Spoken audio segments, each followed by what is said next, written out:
Da parte mia solo un saluto da parte dell'Istituto Veneto, il Presidente non ha potuto essere presente e quindi lo sostituisco, si scusa con tutti voi e dirò veramente soltanto 2 parole di introduzione. Che la cucina italiana sia entrata nella lista del patrimonio UNESCO dei beni immateriali dell'umanità, credo che in questa sala sia un fatto noto assolutamente a tutti. È la prima volta che la cucina nazionale entra in questa lista ed è un avvenimento un riconoscimento evidentemente importante. Che la cucina sia una manifestazione di cultura, di nuovo in questa sala, ma ovviamente non solo, è un fatto assolutamente noto e credo accettato un po' da tutti. Manifestazione di cultura di un popolo, delle tradizioni, delle caratteristiche specifiche di un popolo, ma anche la capacità, l'importanza della registrazione delle trasformazioni e degli intrecci fra tradizioni locali e inserimenti d'altro genere. Io credo che questo non possa essere messo in discussione e si tratta di un tema particolarmente importante. In una città come Venezia, dove questo secondo aspetto, quello in qualche modo che è legato al cosmopolitismo che attraversa tutta la cultura veneziana, le cronache, i documenti, la pittura, pensate ai dipinti di Carpaccio, è particolarmente importante, ma anche la vita quotidiana. Io non posso, leggendo la piccola premessa alla locandina di oggi, non posso non pensare a delle esperienze personali importanti come sono quelle della preparazione del seder della cucina giudaico-veneziana. Pesach, la Pasqua ebraica, è fra poco più di un mese e questo è un esempio tipico, credo, di questa commistione fra culture nel caso specifico mediterranee, ma di culture differenti, di interrelazioni importanti che hanno a che fare con le culture e le conoscenze di popoli diversi, ma anche una serie di esperienze contingenti e recenti che caratterizzano moltissimo la città di Venezia, nel bene e nel male. Recentemente mi è capitato di cenare in una cucina giapponese veneziana, una osteria giapponese veneziana appena aperta, in cui il cuoco è rigorosamente giapponese e tutti quelli che lo aiutano e hanno aperto il ristorante, la trattoria, l'osteria, sono dei veneziani puro sangue e mescolano le loro competenze. Quindi da questo punto di vista credo che sia particolarmente interessante anche questo intreccio. Un incontro su questi temi era stato già pensato dall'Istituto Veneto in passato. Questa occasione, in particolare lanciata da Giampiero, dall'amico Giampiero, socio dell'Istituto peraltro, è un'occasione magnifica, secondo me, di rilanciare, di ripensare, di riflettere su tutte queste cose, cioè le dinamiche, le radici naturalmente prima di tutto, ma anche le dinamiche di trasformazione, le responsabilità presenti e future, la ricchezza e la varietà dei territori e le ibridazioni, tema che cercavo di evocare un momento fa, che costituiscono di fatto una base importante della memoria collettiva delle popolazioni. E sicuramente Venezia da questo punto di vista, ovviamente non solo Venezia, intendiamoci, Napoli sarà un esempio significativo di cui sentiremo parlare fra un momento, ma Venezia credo che sia un caso di studio davvero interessante. Da questo punto di vista, se Gabriele può accendere le diapositive, volevo tornare proprio solo un cenno alla nostra locandina, che è un esempio curioso di immagine costruita con intelligenza artificiale, quindi si tratta di 2 dipinti, questo primo da cui sono partiti le persone che se ne sono occupate all'interno della cancelleria, un Adamo e mangiare una mela forse, non lo so bene, una pesca, non si sa bene, e poi la seconda, per favore, sempre con l'intelligenza artificiale, una tavola imbandita secondo lo stile di Tintoretto, dove anche la tavola imbandita è uno degli elementi importanti, credo, di questo ragionamento che facciamo. La tavola imbandita dei dipinti veneziani sono dei soggetti di interesse, questo è totalmente inventato, è alla moda di Tintoretto, non è dipinto da Tintoretto, ma ne abbiamo degli esempi assolutamente straordinari, Tintoretto come tanti altri pittori veneziani. L'Ultima Cena di vari pittori è particolarmente significativa. Quindi anche la tavola imbandita, non solo come dire, il cibo, ma anche il modo di presentarlo, sono elementi di interesse di questi vostri ragionamenti. Quindi trasmissione di sapere, senso di inclusione che accompagnano il rito diffuso nei territori, in tutti i territori e a tutti i livelli sociali, mi sembrano elementi importanti di un patrimonio culturale che non a caso l'UNESCO ha riconosciuto nel caso italiano. Vengo all'ordine dei lavori, sentiremo prima Giampiero Brunetta che ha lanciato l'iniziativa e vedremo il suo film che era stato fatto, se non ho capito male, in occasione dell'Expo Universale del 2015 e il suo discorso oggi si chiama, un titolo bellissimo, Homo Edens, Ridens e Bibens. Dopodiché avremo Elisabetta Moro e Marino Niola, professori entrambi di antropologia all'Università di Studi Suor Orsola Benincasa di Napoli. Tra l'altro insieme hanno scritto un libro che si chiama Mangiare come Dio comanda, pubblicato da Einaudi, che mi pare particolarmente attinente ai nostri temi, fra l'altro perché hanno scritto molte altre cose. E poi uno scambio di persone qui al tavolo della presidenza, Massimiliano Alaimo, cuoco molto noto che con il fratello si occupa del ristorante ipernoto delle Calandre, ma anche del Caffè Quadri qui in Piazza San Marco. E Davide Rampello, regista televisivo, manager culturale, direttore artistico e qui in prima fila, che insieme parleranno di ieri, oggi e domani della cucina italiana. E vi ringrazio. Lascio la parola a Giampiero.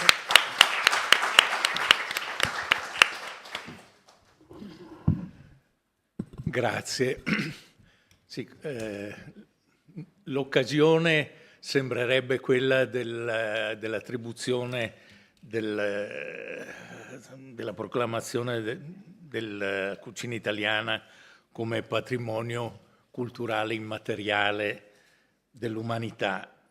E effettivamente cade questa iniziativa con perfetto tempismo, solo che appunto io ci avevo pensato 13 anni fa circa, più o meno, quando insieme a Davide Rampello abbiamo invitato qui per la prima volta all'interno del Carnevale Gualtiero Marchesi. E con Gualtiero Marchesi si era parlato di una quantità di cose legate all'anima della cucina italiana, alla sua identità, alla tradizione, al senso di ospitalità, al tipo di piatti.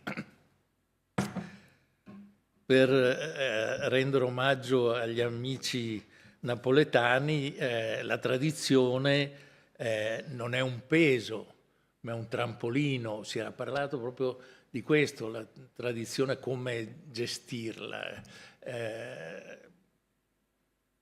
Ora, io sono uno storico dell'immaginario, ho seguito i segni dei passi dei venditori ambulanti, i segni dei sogni degli spettatori cinematografici, e quindi mi colpisce la cucina italiana come bene immateriale. Cos'è la materia come è fatto l'immateriale, di cosa è fatto, insomma. È fatto di gesti simili nel tempo, ma che cambiano. È fatto di profumi, è fatto di odori, è fatto di silenzi, di parole, di desideri, di sogni, di emozioni, di accoglienza, di convivialità, tutte cose che abbiamo dentro, che ci sono state tramandate proprio in famiglia, le abbiamo apprese, sono dentro di noi e fanno parte della memoria collettiva. Per cui sono molto contento, dopo anni, di aver deciso di proporre questa iniziativa e che sia stata accolta e che tutte le persone invitate siano venute. Lo scorso anno avevo saputo che Marino Niola stava lavorando insieme a Elisabetta Moro a un libro proprio sull'identità gastronomica e Marino Niola, poi ne parlerò presentando. Marino Niola comincia così il suo libro sulla cucina, mangiare come Dio comanda. Se l'uomo è ciò che mangia, Dio non lo è da meno. È uno dei più belli inizi di un libro che si possano, perché ti introduce alle culture di tutte le religioni, al modo con cui viene costruito anche un sapere gastronomico legato alle tradizioni religiose, con uno sguardo in profondità nel tempo. E mi è sembrato allora anche una buona occasione personale, perché all'inizio, quando ho pensato la prima volta, era poi il 15, avevo appena fatto questo filmato per l'Expo insieme dentro al Padiglione Zero, curato da Davide Rampello. È stata una delle esperienze più complesse, più entusiasmanti, più difficili anche per inseguire i diritti d'autore. All'inizio poi, nella mia megalomania, avevo pensato a questa storia, come il cinema ha raccontato la storia del cibo in tutta la storia dell'uomo, mettendo insieme 600 film. Veniva fuori una cosa grandissima, ma soprattutto costosissima dal punto di vista dei diritti, e quindi abbiamo ridotta notevolmente. 360 film, vedrete, insomma.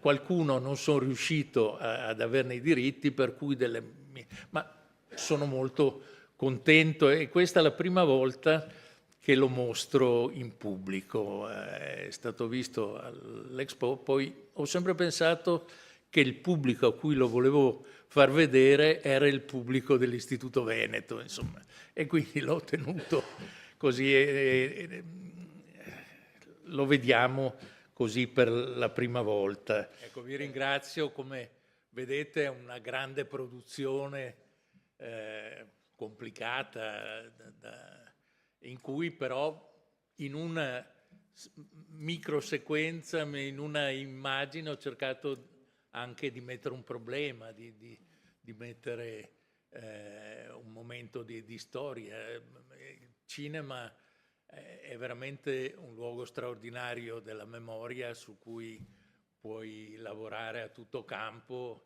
e è stata questa una vera grande occasione per esplorarlo proprio in tutti i suoi aspetti. Eravamo attenti ai gesti, siamo stati attenti alla trasmissione di saperi, anche alla fine allo spreco, alla fame. Oggi penso parleremo anche, tra i caratteri identitari della nostra cucina c'è proprio quello di lavorare sul poco, sulla miseria. C'è stata fame, miseria, eppure il pane quotidiano in qualche modo è stato assicurato, ha continuato ad affluire e appunto il nostro incontro vorrebbe affrontare l'insieme degli aspetti che si legano a questa identità della cucina italiana, che è vero che è forse da poco tempo che cominciamo a rifletterci, però alle spalle c'è una tradizione che non sappiamo bene quando cominci.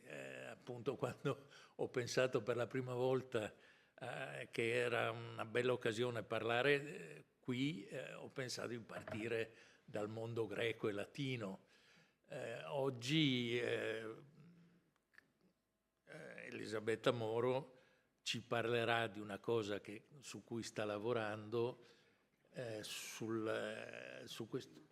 Sì, prima anticipavo quello di cui ci parlerà Elisabetta Moro, che è un testo del 1300 a Napoli che dà uno dei sensi della nostra identità culturale, quella dell'apertura. In questo Liber de Coquina ci sono delle ricette che vanno dall'Inghilterra alla Spagna, alla Germania, alla Francia, anche dentro all'Italia ci sono varie regioni, città che vengono, ed è abbastanza straordinario. Io l'avevo letto in quella antologia dell'Einaudi Bene, presento rapidamente i due antropologi. Sono due antropologi della contemporaneità, soprattutto più Marino ma della contemporaneità, però si occupano di presepi, di santi, Elisabetta si occupa di sirene, soprattutto molto di sirene. Le sirene... Cose concrete. Così capite l'ampiezza e quanto può incuriosire il loro lavoro. Si occupano anche, hanno fatto un meraviglioso libro che si chiama Baciarsi, su questo rapporto, ma soprattutto per quanto ci interessa, insomma, sono gli ambasciatori della dieta mediterranea, sono coloro che ci hanno fatto conoscere la dieta mediterranea, ci hanno anche guidato a capirla. A un certo momento hanno anche pensato di fare un film con un regista americano, insomma. Dopo c'è stato il Covid, credo che abbia bloccato questa cosa, ma oltre ad aver scritto questo libro Mangiare come Dio comanda, che è un libro magnifico, il primo libro su cui Marino Niola ha scritto di cucina che io conosco è Totem e Ragù. Totem e Ragù ha avuto una grandissima fortuna, credo, perché è stato tradotto, adottato da varie edizioni, insomma. E poi un antropologo in cucina, tra le cose che... Non tutto fa brodo, un altro dei testi consigliavi. Appunto si muovono dentro a questo. Hanno creato anche un museo immateriale della dieta mediterranea e hanno varie funzioni istituzionali che non sto ad elencare, insomma, ma la cucina è una parte importante del loro lavoro e anche credo sia una fonte grande di piacere per quello che fanno. E allora do la parola a Marino. Grazie Giampiero, buonasera a tutti. Sono felice di essere di nuovo all'Istituto Veneto, è sempre un piacere. La prima volta sono stato qui proprio invitato da Giampiero Brunetta per un convegno su 2008, mito e cinema. Poi sono tornato qui grazie a Rosa Maria Rossomando dell'Accademia Italiana della Cucina, che saluto affettuosamente. Poi questa sera a tutto si aggiunge anche il piacere di conoscere Massimiliano Alaimo e l'amico Rampello, quindi una somma di piaceri che hanno poi a che fare sempre in qualche modo col cibo.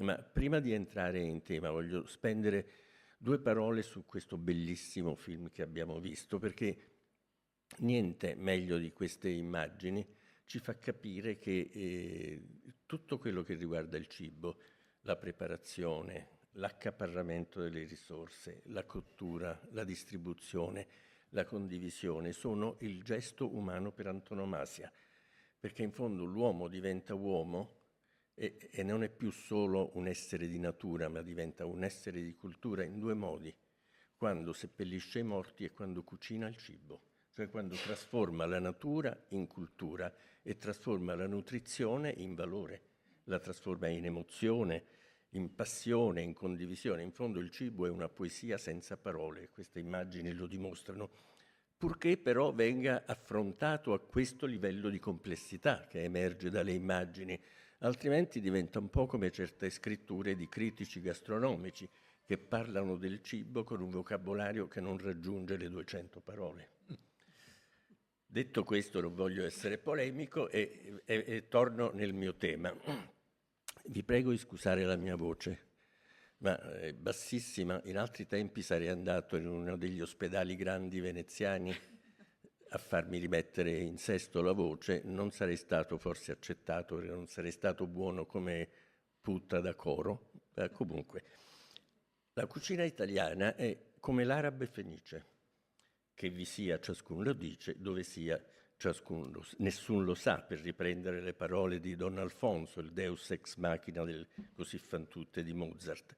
Ma proprio come l'araba fenice, la cucina italiana sopravvive a tutte le polemiche che da un po' di tempo si sono accese sulla sua esistenza, con argomenti che spesso sono esatti, ma non sono mai veri.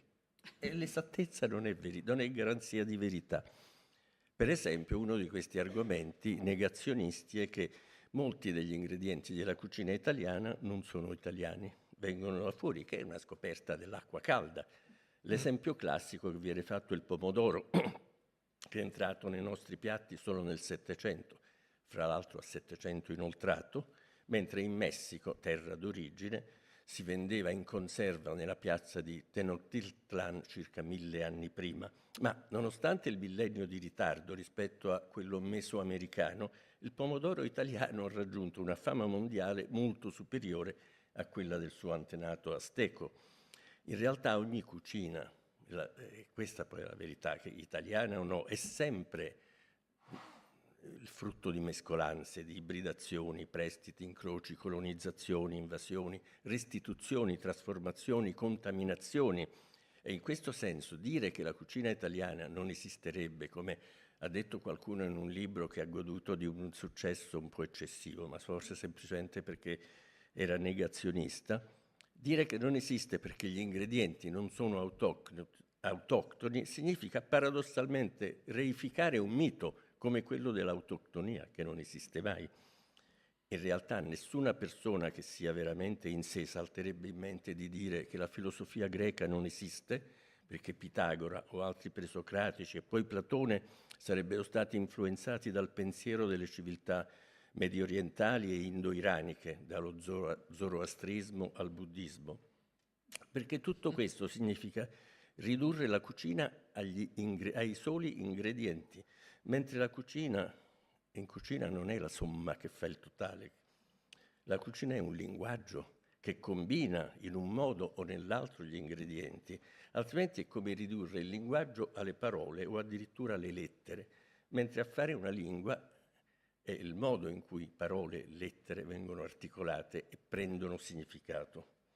Terzo, ridurre la cucina alla gastronomia e la gastronomia ai ricettari, o alle tradizioni alte, le cosiddette cucine di corte aristocratica, è un altro errore madornale. I ricettari, di fatto, fino al momento in cui non vengono realizzati, e cioè, come si dice, incontrano il gusto, sono degli apocrifi, esattamente come i copioni teatrali, se non vengono rappresentati.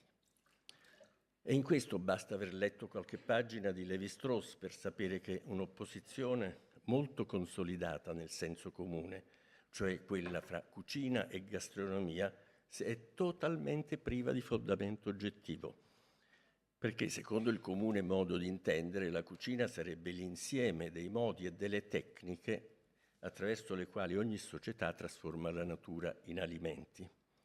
E c'è un'idea ricorrente e falsa che solo nelle cucine complesse e ricche si elabori una gastronomia, mentre la maggior parte delle società primitive, contadine, sarebbero costrette a un'economia di sussistenza e quindi non avrebbero una vera e propria arte culinaria. E dire che la cucina italiana, l'Italia fosse troppo povera per avere una cucina, è un fallo da cartellino rosso, secondo me, perché oltre che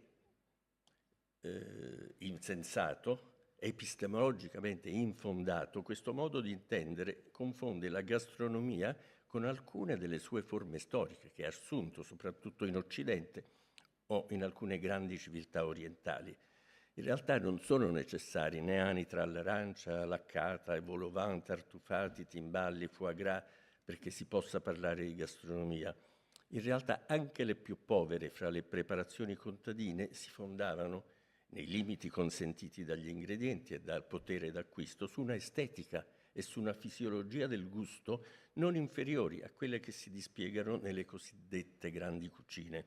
Spesso per rendere buoni e non semplicemente mangiabili, ma buoni certi cibi, le cosiddette cucine di sussistenza mettono in campo quella che è in realtà l'arma decisiva del grande cuoco, il contrappunto fra la semplicità degli ingredienti, spesso addirittura un solo ingrediente, con risorse come la modalità, la scelta dei tempi di cottura, che trasformano anche una zuppa di pane raffermo, un uovo al tegame, un piatto di spaghetti all'olio, un saor,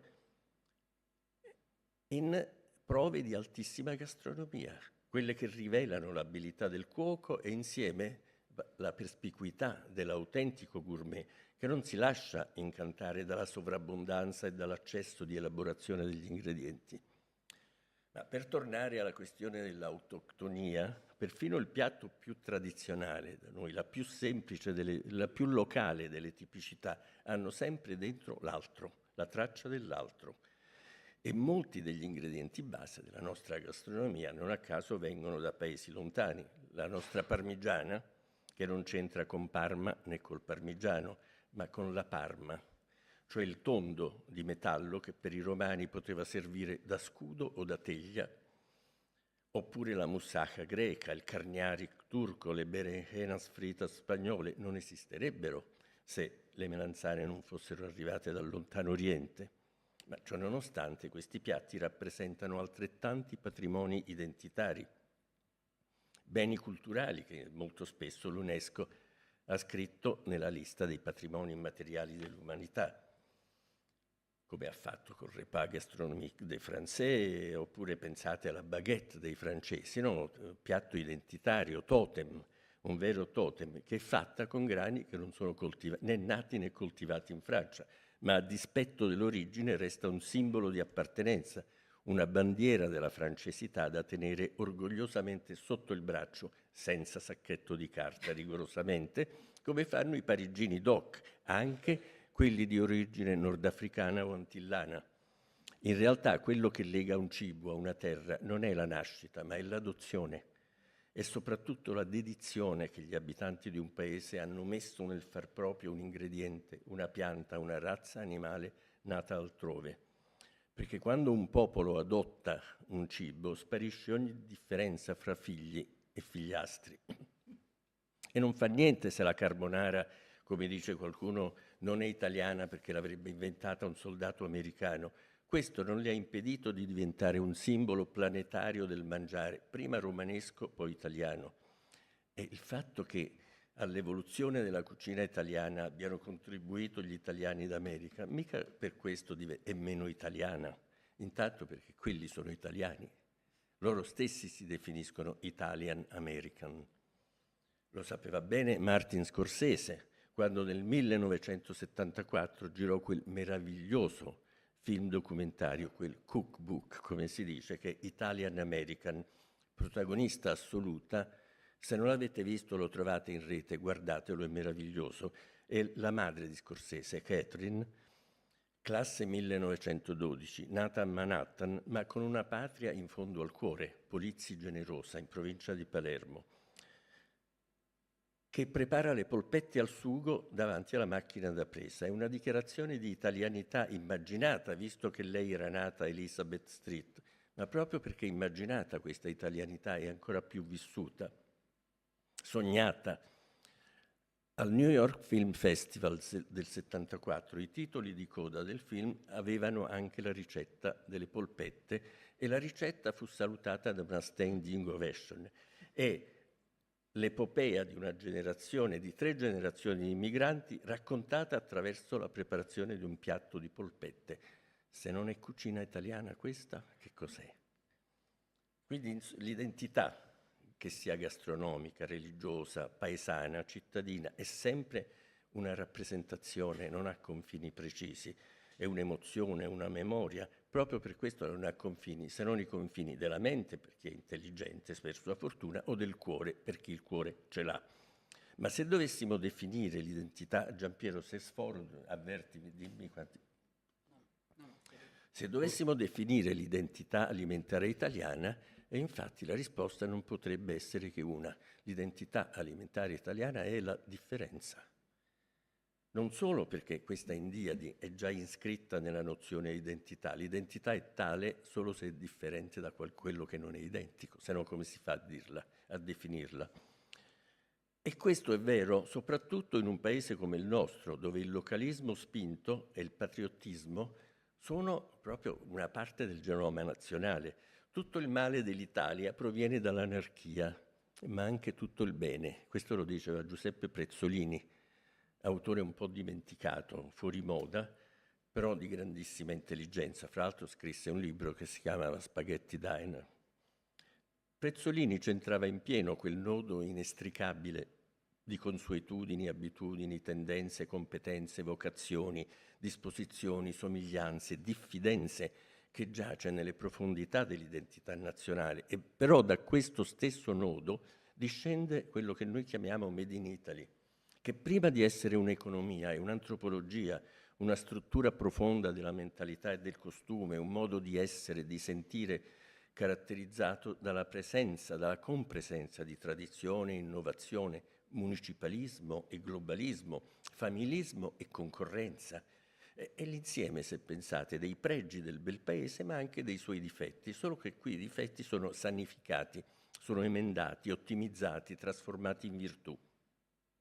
E questo è particolarmente vero in questo paese che del cibo ha fatto sempre una delle sue cifre nel tappeto, il marcatore identitario dei 1000 campanili, delle 1000 piccole e grandi patrie gastronomiche che hanno fatto della tavola tricolore un mito planetario, perché dietro ogni cibo c'è una storia da raccontare. In realtà il Made in Italy, da mangiare o in generale, nasce da una simbiosi secolare fra gusto e ingegno, che sono prodotti sempre di uno stesso genius loci. Dietro ogni sapore c'è una vicenda storica, umana, sociale, personale, che viene da lontano, viene dalle spezierie medievali, dall'orgoglio comunale, dalle botteghe rinascimentali, dal dinamismo emporiale delle città marinare, dall'orientalismo dei mercanti e artigiani veneziani, dagli umori e sapori greci, arabi, normanni, longobardi del Mezzogiorno, dall'energia trasformatrice dei longobardi, da quella bonificatrice degli ordini monastici, dal raffinato estetismo dei bizantini, dalle gastronomie di palazzo, ma anche dalle talentuose cucine popolari, cioè dai maestri delle corti, ma anche e soprattutto, secondo me, dalle maestre dei cortili, le anonime regime di focolari, aie, barchesse, dove per secoli si è esercitata l'anonima creatività delle donne, costrette a fare le nozze con i fichi secchi, trasformando la scarsità in bontà, l'indigenza in eccellenza, e questo il minimo comune denominatore delle piccole patrie alimentari di ieri e di oggi, che sono le capitali diffuse della cucina italiana, e questo mormorio del tempo il vero plus dei prodotti fatti all'italiana, che riflettono passato e presente di un paese dove ogni 50 chilometri si cambia nazione, dove ogni città possiede ogni provincia, ogni paese possiede una vocazione, una tradizione, un codice estetico, anche un codice estatico, un gusto, tutti suoi, e dove però le differenze diventano tipicità, il locale in glocale. La cucina italiana è questo, i suoi cibi più locali sono diventati l'emblema stesso dei cibi globali. Pensate alla pizza, nata in un quartiere, nei quartieri poveri di Napoli per sfamare il popolo, la chiamavano il pronto soccorso dello stomaco e il comfort food più diffuso del pianeta.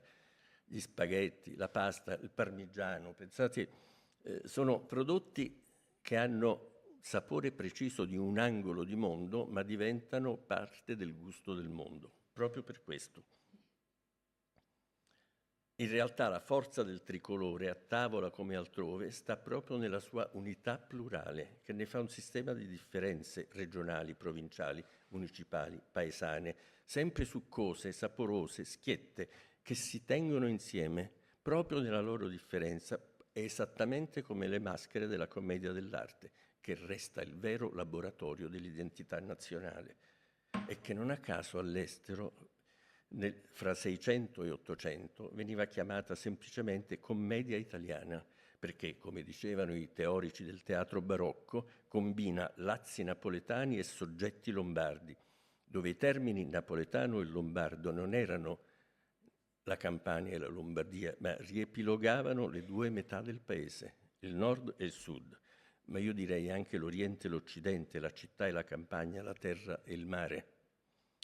In realtà, se voi ci pensate, la Sicilia e la Val d'Aosta sono due mondi gastronomici, ma anche due universi antropologici, diverse come la pasta con le sarde è diversa dalla fonduta, così pure fra il Friuli e la Toscana c'è la stessa distanza che c'è fra l'acidità della brovada e la dolcezza della ribollita, e la differenza non è solo fra nord e sud. Torino in cucina è lontana da Trieste almeno quanto lo è da Napoli.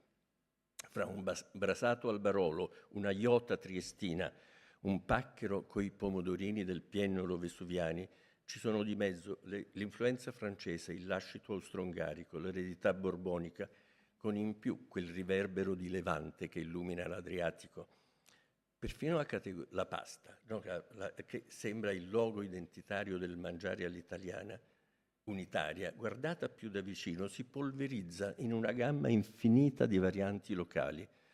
I delicati taglierini piemontesi, le impalpabili sfoglie medio-padane, i sensuali tortellini emiliani, i bruschi pici toscani, i sinuosi bigoi veneziani, gli schietti charson carnici, i generosi chitarrini abruzzesi, la sobria fregula sarda, i gattopardeschi anelletti siciliani, le contadine orecchiette pugliesi, i sorprendenti paccheri partenopei, i ruvidi pizzoccheri valtellinesi, le morbide fettuccine romane, i barocchi cannelloni sorrentini, le guizzanti trofie liguri, le rutilanti sagne salentine, gli inconsutili campofilone marchigiani. In realtà la cucina racconta quello che cambia e quello che resta del nostro paese, meglio di qualsiasi libro di storia, perché della storia restituisce la trama vivente, quella incarnata nel fare e nel saper fare, quella che ci fa essere quello che siamo, che nutre quotidianamente e silenziosamente la nostra identità e il nostro gusto del bello e del buono, in quello che resta e in quello che cambia. Ecco perché, e concludo, si avrebbe torto a considerare tutto questo una faccenda solo da gourmet o da gastromani, perché in realtà tutto questo fotografa quella capacità di trasformazione e di trasfigurazione della sobrietà in tipicità che ha fatto della cucina italiana lo specchio di un genius loci che si rivela nei capolavori dell'arte come nelle cattedrali alimentari del bel paese, e ci aiuta a capire perché da noi Raffaello fa rima con culatello, Lorenzetti con spaghetti, Vivarini con tortellini, Tintoretto con brodetto e perché no, Cosmetura con castravura. Grazie.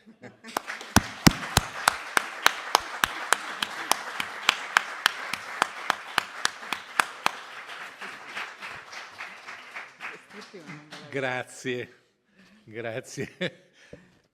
Adesso non taglieremo, non diremo di stringere in una parola a Elisabetta, taglierò io le cose che dovevo dire per presentarti, in parte sono confluite nella presentazione precedente e in parte lei insegna anche, ha tra i suoi insegnamenti anche qualcosa di legato alla gastronomia. E credo, storia della gastronomia mediterranea, antropologia della dieta mediterranea. È anche ambasciatrice internazionale della dieta mediterranea, tra le cose che mi sembra notevole, e appunto è codirettrice di questo museo virtuale della dieta mediterranea e si è occupata della dieta come mito, ma anche come storia e come stile di vita. Le do la parola. Grazie Giampiero, io ringrazio l'Istituto per l'invito e chi mi ha aiutata, ci ha aiutato ad arrivare fin qui, quindi tutta l'organizzazione, e ringrazio voi per l'attenzione. Allora sarò breve perché giustamente le rime di Marino ci hanno spinto verso anche la gioia della tavola. Assieme a queste immagini bellissime, Giampiero, non so quante volte a cena tu ci hai detto che ci avresti mandato un link a questo film, mai visto, perché alla seconda grappina si dimenticava. Non l'ho mai avuto io. Però sono contenta che l'abbiamo visto insieme qui, perché la visione collettiva, tu me lo insegni, è diversa di quella da solitaria e analitica e basta. E lì davvero si vede la poesia di che cos'è il linguaggio e il metalinguaggio sul cibo. Quindi veramente grazie. Allora, una cosa che piace molto a noi antropologi, non sempre agli storici, è di cercare di guardare alle lunghe durate della storia. Perché è vero che a volte ci mancano dei tasselli, non sappiamo cosa è successo da un momento all'altro, dal Medioevo al Rinascimento, che cosa è successo tra il Barocco e l'Illuminismo, però improvvisamente le lunghe durate ci dicono che qualcosa è stato anche conservato nella memoria.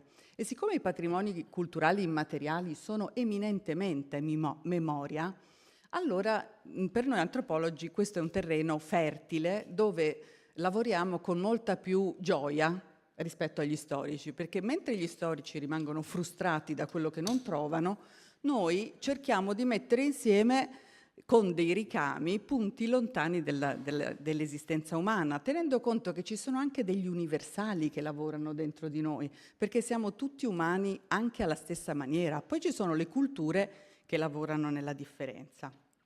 Ora, 2 anni fa, con la Federico II, dove appunto insegno queste materie alimentari a scienze gastronomiche, e con dei colleghi, assieme anche a Marino, ci siamo detti, cerchiamo di lavorare un po' meglio sulla storia e l'antropologia della cucina italiana, perché ci mancano dei pezzi, lo dicevamo prima con Alaimo, è un peccato, c'è chi si inventa le storie e chi inerzialmente pensa che la storia della gastronomia sia la storia di serie B.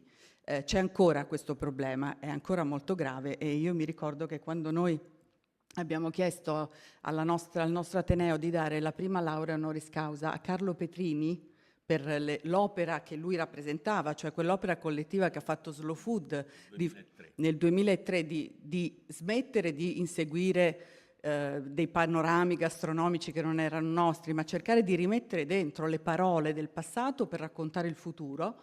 Quando noi abbiamo fatto questa proposta siamo stati presi per i fondelli da tutti i colleghi, compreso un illustrissimo storico italiano che non citerò, però è veramente stato uno shock per noi, che disse: ah benissimo, allora diamo la laurea honoris causa anche al Pollivendolo, che è vicino a casa mia, che fa un girarrosto e un pollo straordinario. Questo vi fa capire che affrontare questi temi era molto controcorrente nel 2003. Oggi invece, diciamo, stanno cambiando le cose. Io, che sono nell'assemblea della Commissione Nazionale Italiana UNESCO, nominata dal Presidente, è il 6º anno che sono lì, sono felice di poter unire alla dieta mediterranea, patrimonio dell'umanità, la cucina italiana. Perché? Perché lì dentro c'è tutta la biodiversità culturale, di cui parla anche il titolo del riconoscimento UNESCO, di cui parlava prima Marino, cioè siamo l'esito di così tante stratificazioni, contaminazioni, di cui siamo orgogliosi in realtà, perché tutto questo ha reso molto speciale la cucina italiana, che si chiamava e veniva riconosciuta come italiana ancora prima che l'Italia fosse chiamata Italia. Quindi questo dobbiamo capirlo, non c'entrano, ci sono delle cose che nella storia sembrano in asincrono, ma in realtà sono sincronizzate nella nostra storia collettiva, nella nostra memoria. In fondo la cucina è un po' come il mito. Tutti abbiamo a disposizione gli stessi oggetti, gli stessi temi, le stesse parole, però poi componiamo dei racconti diversi. Questo è il vero tema culinario, è il vero tema della struttura della cucina, così come la struttura della mitologia. Non a caso la cucina spesso non ha autori, proprio come il mito. Quando un piatto diventa mitico, l'autore sparisce, si dissolve, diventa inventato da tutti.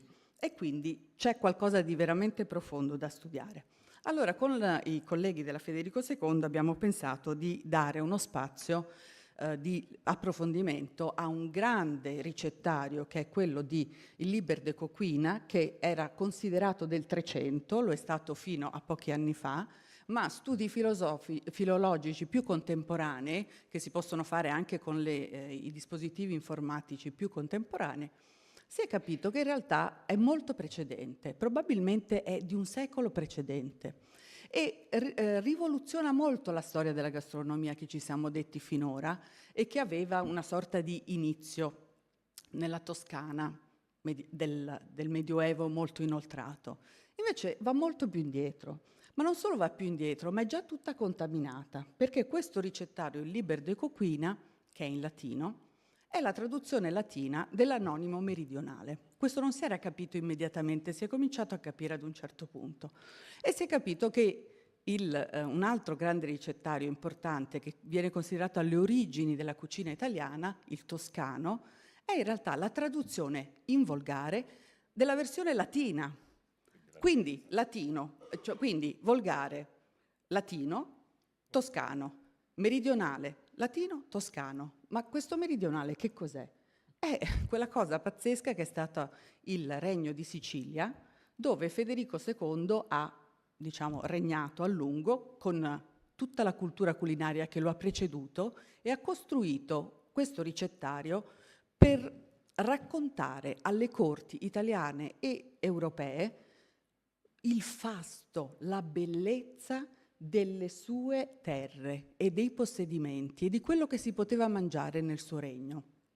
Questo è talmente importante che quando Federico II fonda l'Università di Napoli, che poi oggi ha il suo nome, ed è la prima università pubblica nel mondo, diversa per statuto da quella di Bologna, che cosa fa? Per attirare gli studenti fa diffondere informazioni sul fatto che gli studenti troveranno molto cibo, molto buono, di grandissima qualità a prezzi giusti, perché lui impedirà la speculazione sugli studenti e sugli affitti anche delle case. Questo 800 anni fa.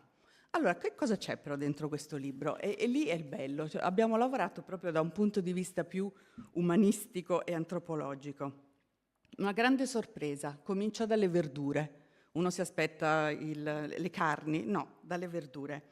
Ci sono 43 ricette di verdure e legumi, poi ce ne sono 71 di carne, 18 pasticci e uova, 26 specialità di mare, quasi tutto di mare, c'è giusto la trota che si salva tra gli altri pesci in questo ricettario. Poi ci sono i cavoli delicati per uso dei signori, che è l'anticipazione del Vitto Pitagorico, che è invece il primo trattato di scienza gastronomica vegetariana e che risale invece a molti secoli più tardi, fine Settecento, primi dell'Ottocento, perché il Vitto Pitagorico era pensato per gli studiosi, i filosofi, insomma le persone che come noi hanno una vita sedentaria. Quindi il vegetale come l'alimento più specifico. Quindi questi cavoli delicati, cime sbollentate nel brodo e condite assieme alla carne con albume d'uovo e finocchi. In questo ricettario trovate le uova dappertutto, sono il colore dominante di questo ricettario che, essendo medievale, non ha ovviamente il pomodoro. Il pomodoro poi farà piazza pulita di tantissime di queste consuetudini e cambierà le abitudini. C'è un piatto molto interessante che è il pasticcio di uccellini vivi.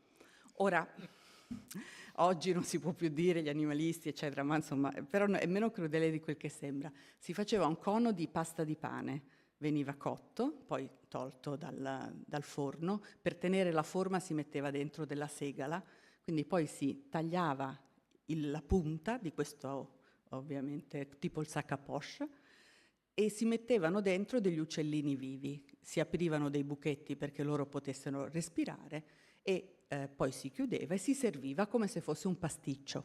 Le persone aprivano questo cono, ovviamente vedevano volare gli uccelli e rimanevano tutti sbalorditi. Ora, questo è la copia conforme di quello che troviamo in Petronio, nel Satiricon, quando lui racconta del porcus troianus, cioè di questo porco che dentro ha tutti gli uccellini, che una volta eviscerato si apre il corpo di questo maiale e volano gli uccellini. Quindi anche qui il ricettario del Federico II, l'estensore anonimo di questo ricettario conosceva il Satiricon?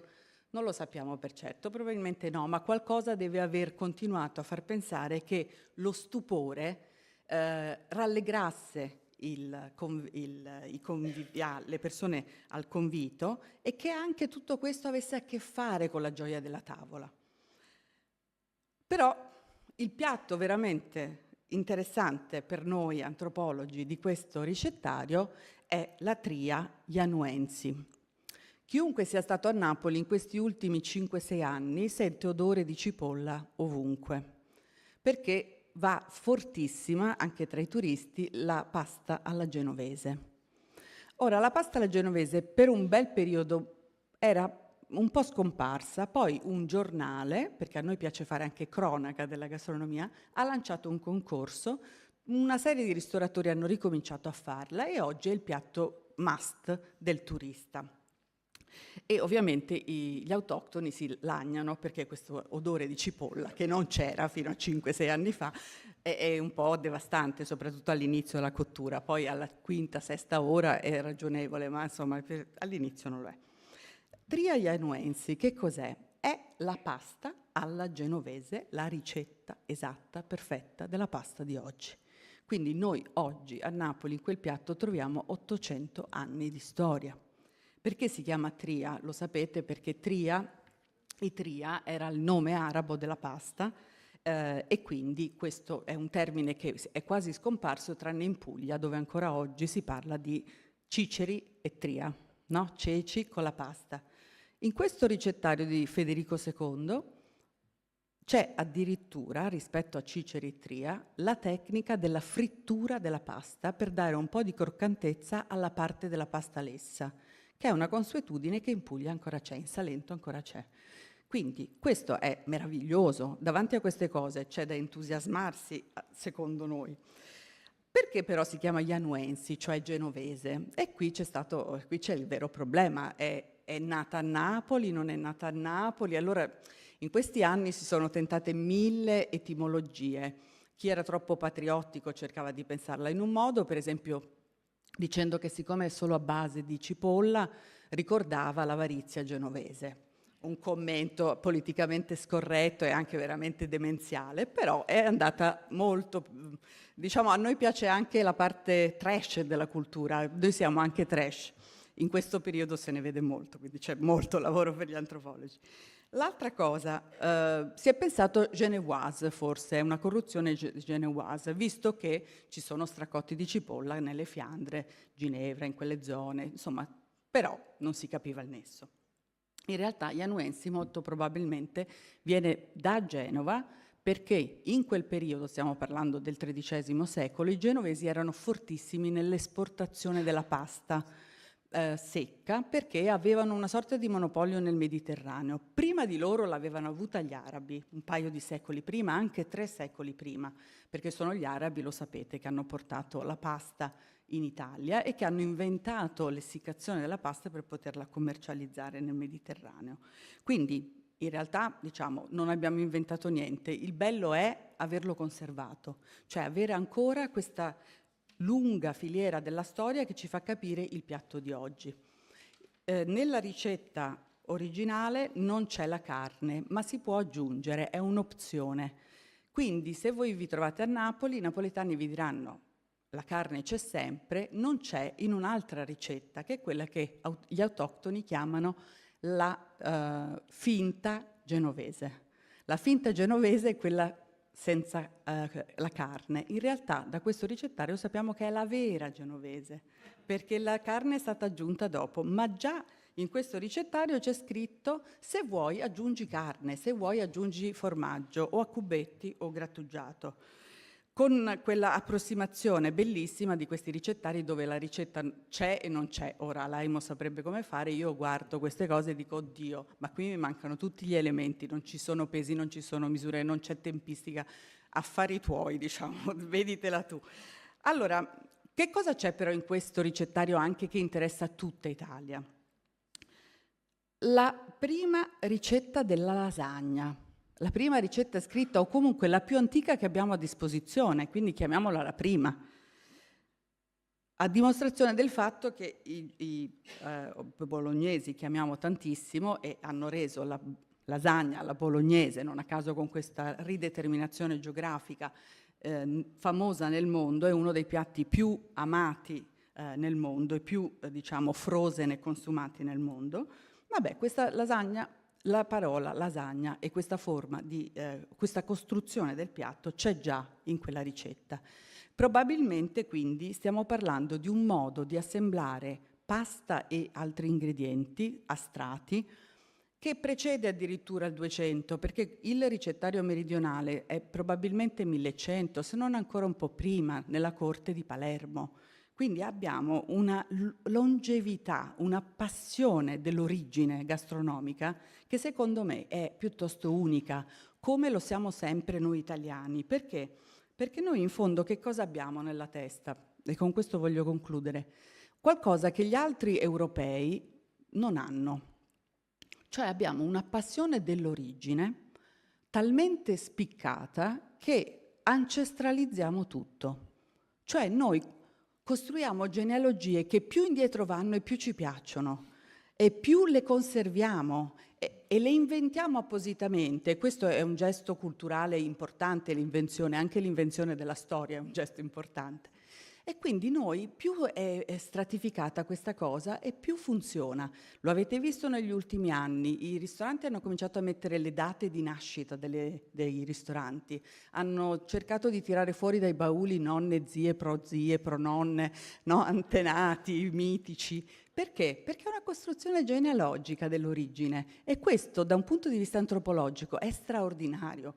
A noi non interessa la verità della storia, ci interessa l'uso sociale della storia che noi facciamo e quello è ancora più importante della verità, altrimenti non saremmo qui questa sera, credo, con il cinema che ci apre mondi non veri, ma più che veri, verosimili, immaginari, e tutto questo è veramente quello che ci rende culturalmente lontani dalla foresta, più vicini alla civiltà della tavola, e credo che in questo senso possiamo essere solo orgogliosi di essere un pezzettino di quella cucina italiana patrimonio dell'umanità. Grazie.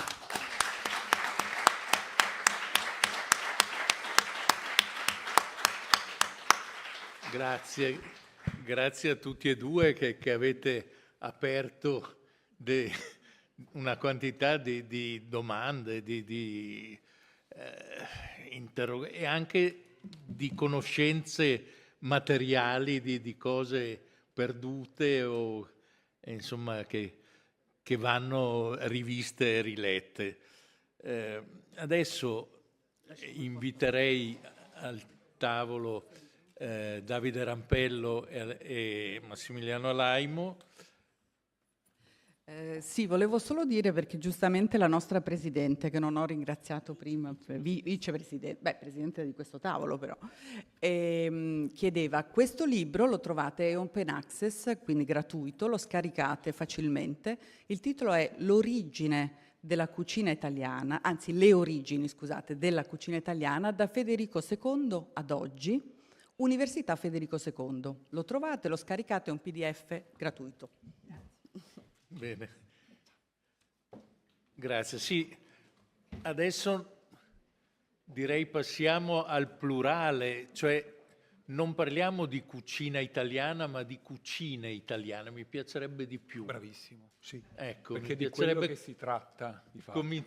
cominciare appunto rapidamente. Dico due altre cose sui due ospiti di adesso, sui due relatori. Davide Rampello l'ho conosciuto perché è stato il curatore del memorabile, non il curatore alla mostra, ma del catalogo della memorabile mostra su Giorgione sulla cultura materiale legata alla mostra di Giorgione del 78, sì. Quindi è una conoscenza lunga. Poi abbiamo fatto molte cose insieme. Lui si comincia a occupare di cose gastronomiche partendo da una storia ai cereali dal 500 all'800 in Europa, insomma. Poi però dirige anche Grand Gourmet, una rivista negli anni 90 illustrata quasi bene come una rivista di Franco Maria Ricci, e poi appunto si occupa, abbiamo sempre pensato ogni volta che ci siamo visti andiamo alle calandre a Padova. Non abbiamo mai trovato l'occasione, però io le calandre le conoscevo perché andavo negli anni '80 molto, sono andato, quindi credo di essere andato una volta che avevano appena ottenuto la prima stella Michelin, sua mamma, credo. Nel 91. 91, sì, perché poi nel 96 c'era già lei per la seconda. Sì. Sì. Ecco, con Davide appunto non ho fatto solo questo video, abbiamo fatto anche altre cose, una cosa per l'Expo di Shanghai, due cose che hanno girato per l'Europa di cose sulla gastronomia. Quindi, insomma, quando ci vediamo parliamo soprattutto di gastronomia, io e lui, anche di altre cose, ma il piacere è proprio uno dei piaceri condivisi, è la tavola. E quindi vorrei che dal dialogo che facciamo insieme appunto a Massimiliano Alaimo, che ha una formazione giovanissimo, si diploma alla scuola alberghiera di Abano, ma poi ha una formazione con Alfredo Chiocchetti a Moena, poi con Marc Veyrat ad Annecy e poi con Michel Gérard a Eugénie-les-Bains. Tre grandi figure, grandissime per chi ama la gastronomia. Uno è tra gli inventori della Nouvelle Cuisine, se non sbaglio, e appunto ci sta relativamente poco tempo perché rientra a casa nel 93 e poi è lui a ricevere la seconda stella Michelin, e dal 2002 è il più giovane cuoco al mondo che riceve le 3 stelle Michelin e le tiene ininterrottamente. Non ci sono momenti di vuoto. Per il momento no. Ma... Per il momento no. Quindi è appunto una cosa abbastanza straordinaria. Allora, lui ha commentato, quando credo a caldo gli hanno chiesto di commentare, ha detto sì, è un po' come l'uomo ragno. Sì, ma è una cosa, ma è anche una grande responsabilità questa del... Sì, sì, effettivamente. Il grande rischio, perché poi è stato descritto molto bene, il patrimonio, che a me piace chiamarlo anche matrimonio, sarà un po' per un senso di apertura e di consapevolezza del valore delle donne. Però la cucina italiana, le cucine italiane sono sicuramente l'esito di anche molti scambi, no? Abbiamo Sì. ricevuto, abbiamo Proprio aperto, l'apertura. accolto e anche riportato fuori. Oggi stesso stiamo portando tantissima cucina italiana all'estero, ma quanta ne stiamo portando anche di straniera in Italia e quanto ci riconosciamo. Non c'è una grande differenza tra una tempura e un fritto veneziano. Cambiano le tecniche, ma alla fine sono tecniche di reazione molto simili. È proprio è qui il gioco sottile, cioè il fatto che la cucina o le cucine italiane diventano patrimonio dell'umanità è assolutamente un esercizio straordinario anche per riconoscere la bellezza anche delle altre cucine. E il grande rischio è quello che noi identifichiamo in un momento in cui c'è una crisi identitaria di tutti noi, una supremazia. Questo non deve accadere. Per cui il senso di responsabilità è il fatto di continuare, perpetuare la ricerca verso il portare avanti un messaggio. Una delle cose più pericolose è quella di fermarsi nel passato. Se noi ci inchiodiamo alle radici, come in una pianta, se andiamo nel più profondo delle radici, non riconosciamo quasi più la pianta e ci accorgiamo che probabilmente quelle radici appartengono ad altri. Per cui il fatto di tornare indietro è importantissimo, ma ci deve rendere consapevoli del valore dell'altro. E questo è arricchimento ed è il principio della cucina. Io qualche settimana fa ero all'estero in una delle cucine attualmente più considerate, che stravolge degli schemi gastronomici, però ci sono stato volentieri anche per osservare, per capire, per interagire, rispettando anche la diversità, perché questo ce l'ha insegnato Venezia. È un paese, è una città che ha saputo accogliere, che ha saputo anche ingegnare, no? E quanto ha riconsegnato. Pensiamo al mondo dei profumi, pensiamo ai tessuti, pensiamo, insomma, la gastronomia stessa. Per cui la ricchezza, il patrimonio o matrimonio che noi oggi abbiamo per le mani, in realtà parla anche molto delle altre culture, delle altre civiltà. Poi non è legato strettamente alle ricette, questo assolutamente no. Qualche giorno fa ero al telefono con un grandissimo maestro, Fulvio Pierangelini, e mi dice: ma sai che per 20 anni ho cercato di nascondere le mie ricette perché ero gelosissimo. Oggi che sono costretto ad insegnarle in maniera molto precisa, puntuale, mi rendo conto che l'ho fatto per nulla, perché comunque non arrivano al risultato che devono arrivare. Ecco, la singolarità è proprio questa, il fatto che la cucina italiana è fatta anche da grandi persone, da grandi artigiani, da grandi contadini, da grandi... Beh, prima abbiamo citato Gualtiero Marchesi, che è, voglio dire, un emblema di valore. E che cos'è che ha fatto? Non tanto al di là dei piatti, è l'apertura mentale, no? È quello che ha lasciato. Questo per me è patrimonio. Bene.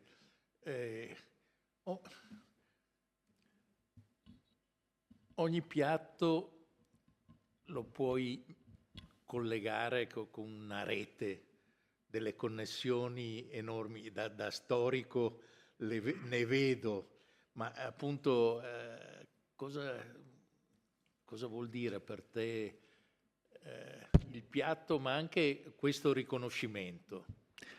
Il riconoscimento io me lo sono, quando così sono stato era il 10 di dicembre, la prima, diciamo, curiosità è stata, diciamo, sapere le motivazioni.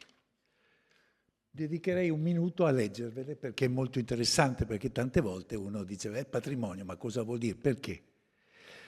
un insieme, così cita la traduzione, un insieme culturale e sociale di tradizioni culinarie. Questo elemento è legato all'uso di materie prime e a tecniche artigianali di preparazione del cibo. È un'attività comunitaria che mette in evidenza l'intimità con il cibo, il rispetto per gli ingredienti e i momenti condivisi attorno alla tavola. 3 cose ben precise.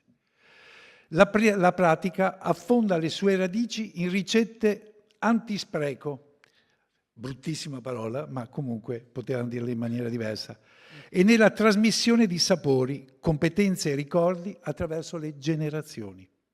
È un modo di connettersi con la famiglia e la comunità, sia in casa, sia nella scuola, sia attraverso festival, cerimonie e incontri sociali. È un vero trattato di antropologia, quello che esattamente. Persone di tutte le età e di tutti i generi partecipano scambiandosi ricette, suggerimenti e storie con i nonni che spesso tramandano ai nipoti i piatti tradizionali. La conoscenza e le abilità legate a questo elemento vengono trasmesse sia in modo informale all'interno delle famiglie, sia in modo formale nelle scuole e nelle università. Oltre alla cucina, chi pratica questa tradizione la considera un modo di prendersi cura di sé e degli altri. Questo concetto di cura è un concetto molto importante. E di esprimere amore e di riscoprire le proprie radici culturali. Anche questa parola amore non è niente male. Oltre alla comunità, un mezzo per condividere la propria storia e descrivere il mondo che li circonda, quello che i nostri 2 amici hanno appena raccontato. Aiuta anche a salvaguardare specifiche espressioni culturali come la lingua e i gesti. Molto bello che abbia detto la lingua, anzi, in questo caso, rifacendomi a quello che ha detto Alaimo,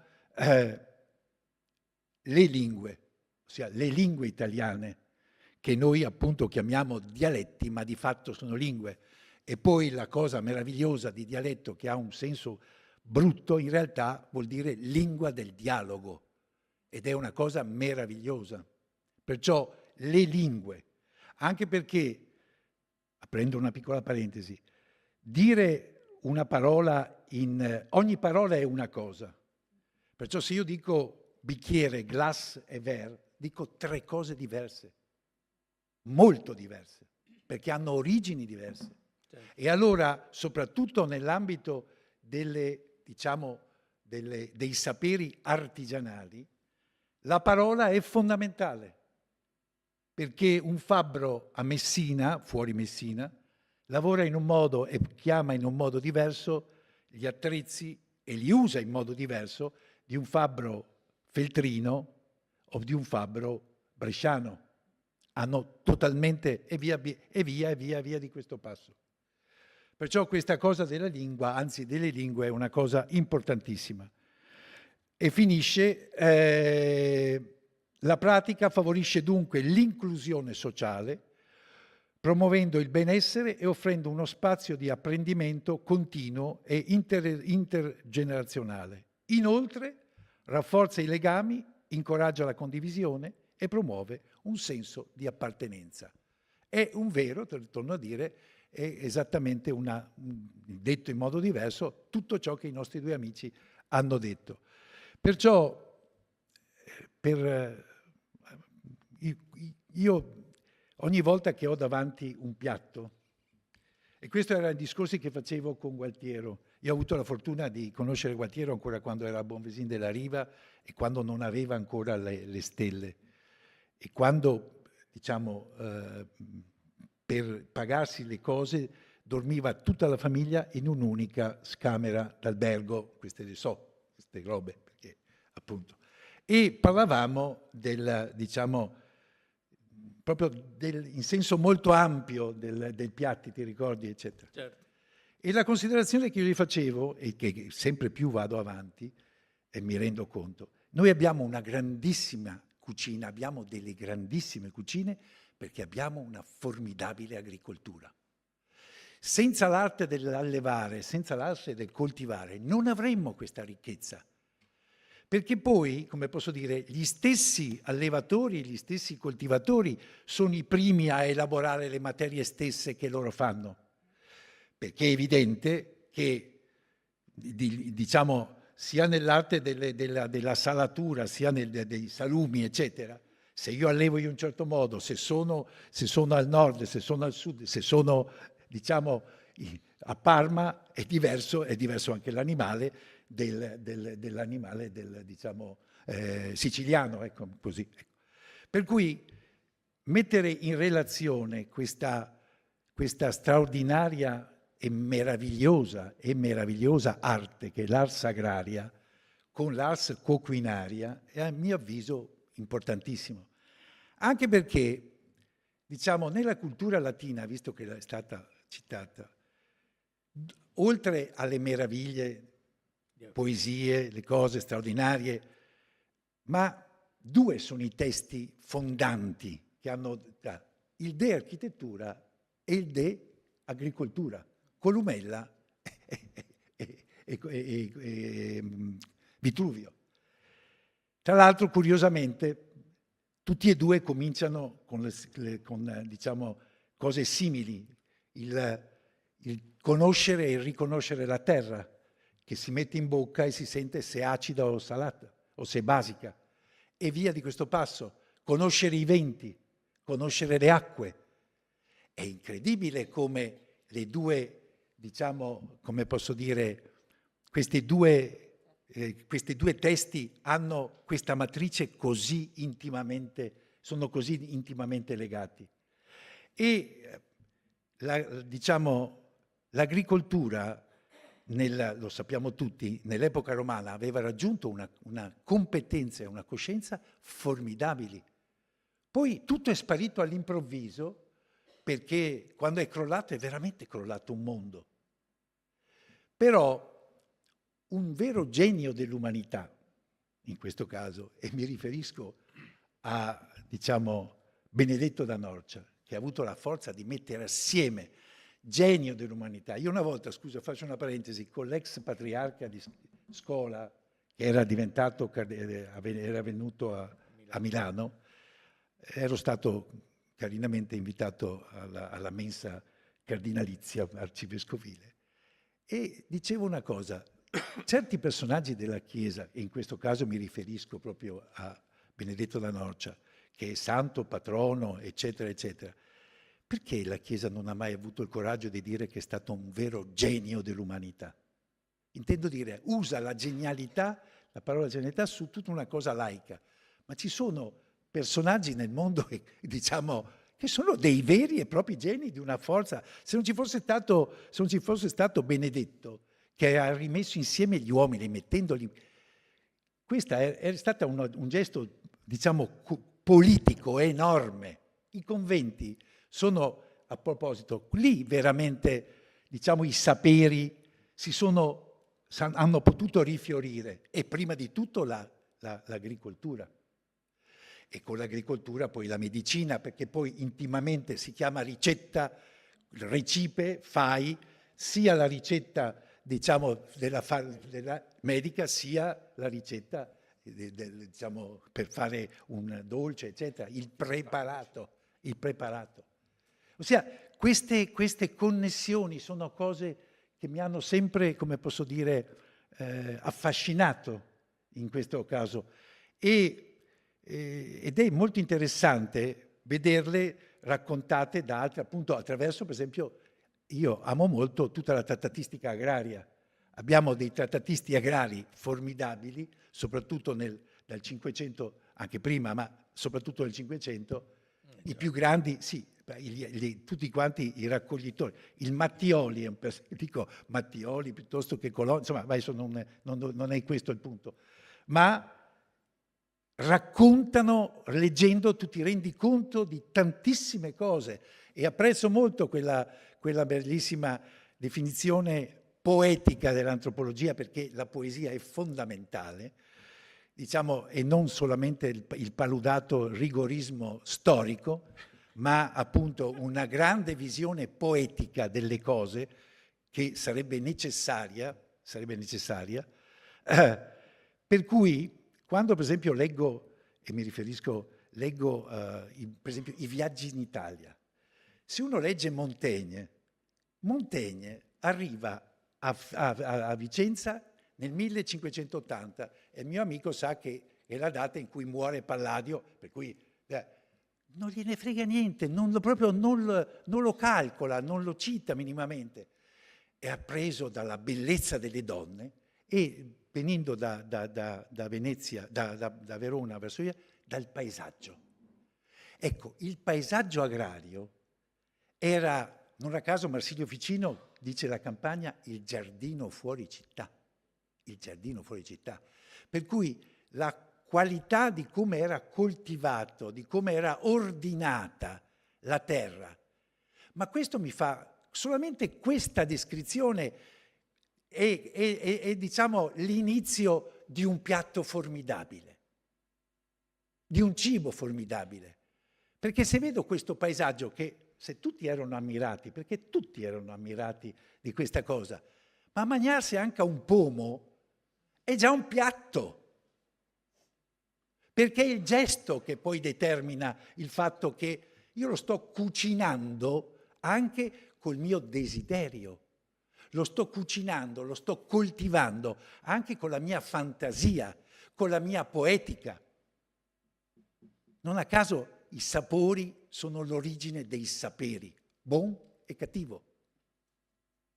Capito? Ecco, insomma, si poteva andare avanti a lungo, va bene. Ho dimenticato prima, tra le cose del curriculum del qui presente Rampello, di dire che lui per 12 anni ha fatto questa meravigliosa trasmissione Paesi e Paesaggi dentro a Striscia la Notizia, che ci ha fatto conoscere dei luoghi, dei prodotti, delle eccellenze della cultura materiale. E tu lo sai quando è nata? È nata nel 12, mi sembra. Esatto. Io stavo progettando il Padiglione Zero e nella progettazione ho chiamato Giampiero, come ho chiamato altri, e ho chiamato Antonio Ricci. E gli ho detto, scusa, siccome il tema è il cibo, perché non facciamo nella trasmissione che è la più iconica e la più straordinaria, la tua, una rubrica che 3 parli minuti. 3 minuti e mezzo. 3 minuti e mezzo. Ecco, e quella, come la vedete, così gliel'ho raccontata. Un signore con la sedia, perché i simboli sono importanti, perché la sedia è il simbolo della casa, la sedia. E allora difatti dicevo, qui mi sento come a casa. Mi sento come a casa, esatto. E mi sento, ma ecco, giustamente, vedi il doppio gioco, certo. E poi il finale, non come turisti, ma come ospiti. Perché? Perché anche qua il concetto, a parte che abbiamo reso turisti, erano viaggiatori che facevano il tour, che viaggiavano, che facevano il tour. E da lì li abbiamo chiamati turisti e si è diventato un disastro. Ma gli ospiti è meraviglioso perché è ospite chi riceve e ospite chi è ospitato. Perciò implica la relazione. La relazione. Oggi non c'è relazione. Il turista passa con gli occhi de vero. Via, non vede niente. È questo che è, ed è parte integrante di tutti i discorsi che stiamo facendo. Certo, No, dicevo, per cui è nato sì. Proprio assieme al tuo coso. Tu ci hai messo 1 anno e mezzo. Un anno e mezzo di lavoro per fare quella meraviglia. Ti ringrazio perché me la ricordavo, perché me la ricordavo tutta la sequenza, però era bellissimo. Bene, l'oggi, cosa, appunto, grandi responsabilità. Oggi guardiamo all'eredità che abbiamo avuto, ma dobbiamo anche interrogarci. Sì. Beh, dobbiamo sempre interrogarci, che non è una cosa molto facile da fare. Prima guardavo le immagini della fame che ancora esiste, no? Per cui oggi parliamo da un lato di riconoscimenti di identità e dall'altro però ci sono ancora dei vuoti da colmare, no? Da un punto di vista puramente gastronomico, oggi accediamo a delle conoscenze incredibili è un periodo in cui le connessioni sono fantastiche. Io quando ho iniziato a cimentarmi in cucina ero ghiotto di conoscenza, però era tutto segreto, era tutto riservato. E in alcune cucine non potevi entrare entro una certa ora perché c'erano delle ricette che venivano fatte solo dallo chef senza nessuno presente, no? Per cui c'era fame, c'era voglia, c'era curiosità, c'era stimolazione. Oggi la stimolazione è molto soffocata nei giovani, nel senso che è tutto così facilmente disponibile che forse non c'è neanche l'interesse di... No, è lì, è pronto. Per cui la pentola ha un profumo diverso. Oggi la pentola ha un profumo diverso. Per noi che abbiamo avuto il privilegio di poterla scoperchiare, no, di nascosto, il compito è quello di trasferirlo. Ed è un compito affascinante che ti pone anche in un dialogo, in una relazione che non è così semplice, perché oggi le generazioni sicuramente hanno anche un linguaggio diverso, ma un linguaggio inteso proprio come comprensione dei simboli. Per cui siamo noi che dobbiamo andare verso, non sono loro che devono venire verso di noi. Per cui questo è il primo grande senso di responsabilità. E la facilità oggi di poter accedere a conoscenze è straordinaria, il poter creare relazioni e ponti è fondamentale. Prendiamo uno degli elementi che sono stati citati prima, la pizza, no? Che poi ha avuto un grande sviluppo grazie anche all'America, a tutto quello che è stato poi il percorso dei nostri italiani che sono andati all'estero, che hanno cercato di ritrovare ambienti, famiglie, cioè, insomma si è perpetuata una crescita, una manifestazione che anche con l'industria poi, no? Dalla conserviera del pomodoro all'introduzione di determinati macchinari, eccetera, si è ancora più largamente diffuso. E il mondo della pizza oggi è incredibile, ne parlavamo prima in macchina, ci sono dei giapponesi che fanno delle cose meravigliose, Fanno benissimo. no?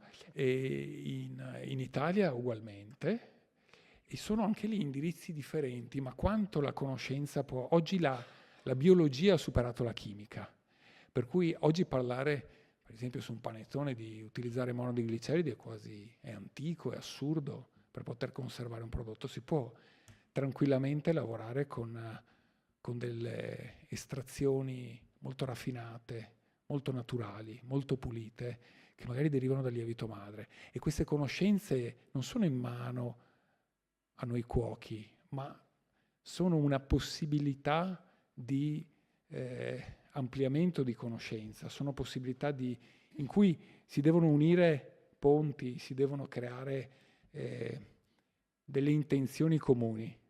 Questo credo che sia uno dei pochi aspetti di questo momento storico a nostro grande favore. Per cui il futuro, nessuno di noi può saperlo.